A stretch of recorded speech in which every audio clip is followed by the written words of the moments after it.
Au loin, les lumières de la ville et le fleuve qui serpente, plane l'ombre des gibets centenaires d'un peuple versatile. Les prières sont éteintes et les universités n'ont plus le même visage de ce côté de l'île. Les noms qui pleuvent font contresens, meurtris par la justice séculaire.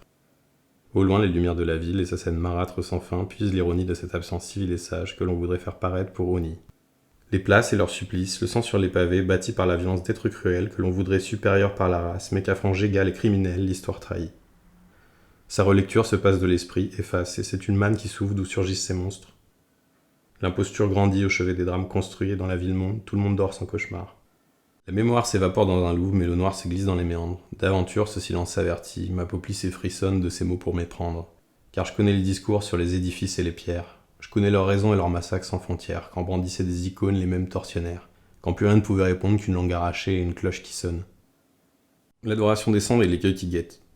Le galop dans la nuit qui emprisonne, c'est le balai macabre des cercueils, le trop-plein à pendre pour étancher la fête. Le palais est bien là et le prélat mugit, condamnant à trancher des têtes devant une audience abasourdie qui ne sait plus où se mettre. L'époque change mais les hommes restent. Ce n'est pas un hymne ou un drapeau, c'est un idiome qui se répand et forge, c'est un pays constitué de rythmes et de formes. Ce n'est pas une idée sur un plateau, c'est un rire déployé, une feinte de gorge, un isthme où se croisent les ports. Et jamais je ne graverai une lettre unique sur mon front. Et jamais je ne laisserai les tuniques s'emparer de mes ponts.